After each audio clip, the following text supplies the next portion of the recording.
بسم الله الرحمن الرحیم. دوستانو سلامونه او نیکې هیلې.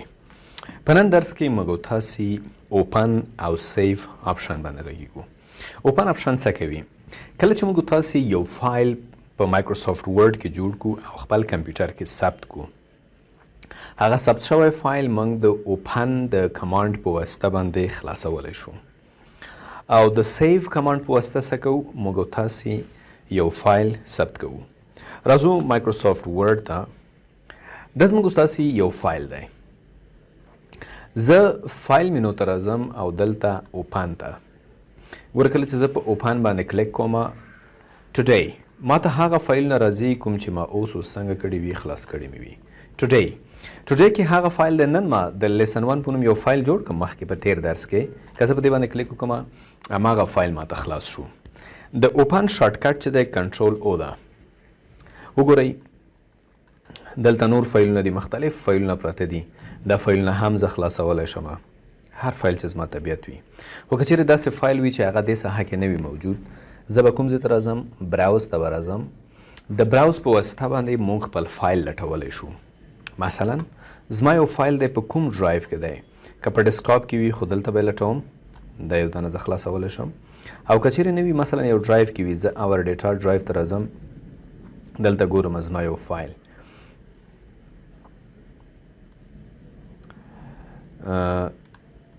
زه په دې فایل باندې کلیک کوم، اوپن. دا فایل موږ ته څنګه شو؟ خلاص شو. مطلب د اوپن په واسطه موږ کولی شو یو ثبت شوی فایل چې یو فایل موږ په خپل کمپیوټر کې ثبت کړی وي، هغه څنګه کو؟ خلاص کو. بل طرف ته موږ تاسې سیف په تیر درس کې هم وویلې. د سیف په واسطه موږ څه کولی شو؟ یو فایل ثبت کولی شو. دلته وګورئ ما دا فایل په تیر درس کې د انټرنیټ نه ډاونلوډ کړ، خو تر اوسه ثبت شوی نه دی. وګوره ډاکومنټ 3 نوم دی. زه که راشم فایل ته او بیا ورته ووایم سیف، کولی شم دا فایل سیف کړم. دلته به موږ ډیسټینیشن انتخابوو. په کوم ځای کې دا فایل ثبت کوو؟ په ډیسکټاپ کې ثبت کوو، په کوم بل ډرایو کې ثبت کوو. که کوم ډیسکټاپ کې ثبت کوو په ډیسکټاپ کلیک کوو، او که یو بل ډرایو کې ثبت کوو په براوز باندې کلیک کوو. براوز ته موږ تاسې راځو. دې ځای نه خپل ډیسټینیشن څخه مطلب هغه د کومه ساحه کې موږ دا ثبت کوو، په کوم ځای کې موږ دا ثبت کوو. دلته خپل ډرایو انتخابوو. زه ورته وایم چې په او ډرایو کې ثبت کوم، نوم ورته ورکوم لیسن 2. دا مې یو نوم ورکړه سیف. دا فایل زما په کمپیوټر کې څنګه شو؟ ثبت شو. په کوم ډرایو کې ثبت شو؟ په او ډرایو کې ثبت شو. که زه او ډرایو ته ورشم دا فایل به هلته څنګه وي؟ موجود به وي. زه ګوره راځم دلته او ډرایو ته. په دې ځای کې که زه وګورم لیسن 2 دا دی. دا زما فایل دی. اوس ما څنګه که؟ ثبت مې که. یو بل آپشن موږ تاسې دلته لرو سیواز. ګوره سیف خو زموږ فایل ثبت کوي، او سیواز څه کوي؟ موږ کولی شو خپل فایل همدغه فایل په بله نقطه کې زه هم ثبت کړم، یا همدا فایل په بل نوم باندې زه هم ثبت کړم. مثلا زه راځم سیواز ته، ورته وایم چې په ډیسکټاپ باندې دا فایل ماته هم څنګه که؟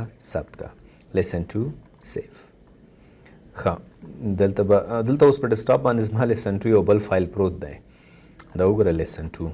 نو ځکه دا نه ثبت کېږي. دې به خامخا موږ څه کوو؟ نوم به بدلوو. صحیح شوله؟ نوم مې بدل که. مهمه ده تاسو نوم بدلوئ، خو دلته اوله نه یو فایل پروت دی. یو فایل چې کله موجود وي بل فایل په هغې نوم باندې نه ثبت کېږي. خامخا به موږ د هغې نوم څنګه کوو؟ تبدیلوو. لیسن 3. د دې نه وروسته په سیف باندې کلیک کوو. نو وګوره دا فایل موږ واخیسته، په ډیسکټاپ باندې به هم څنګه که؟ ثبت وکړو. یوه خبره بله دلته هم موجوده ده چې د سیواز په واسطه باندې موږ تاسې کولی شو خپل فایل په نورو فارمیټونو باندې هم ثبت کړو. مثلا زه ډیسکټاپ ته راځم، غواړم خپل فایل د پی ډي اف په شکل باندې ثبت کړم. زه ورته وایم چې ټوډی نوم ورته ورکوم. دې ځای نه لاندې د سیو از ټایپ باندې تاسو کلیک وکړئ. لاندې پی ډي اف فارمیټ دی. پی ډي اف چې دی دا هم د فایل یو فارمیټ دی. په دې کلیک وکړئ سیف. دا فایل موږ د پی ډي اف په واسطه باندې هم څنګه کړلی شو؟ ثبت مو کړلی شو.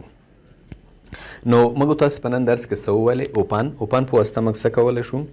ثبت شوي فایلونه خلاصوو. هغه فایلونه چې زموږ ستاسې په کمپیوټر کې تیار موجود وي، اوله نه هغه فایلونه موږ خلاصوو. یعنې تیار مونږ ثبت کړي وي هغه فایلونه خلاصوو.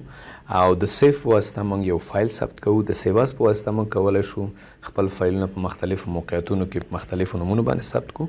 اول د سیواز په واسطه موږ دا کولی شو چې خپل فایل په مختلفو نورو فارمیټونو باندې هم ثبت کړو. لکه دا فایل ما د پی ډي اف په ډول باندې ثبت کړو. ګوره دا پی ډي اف فارمیټ دی.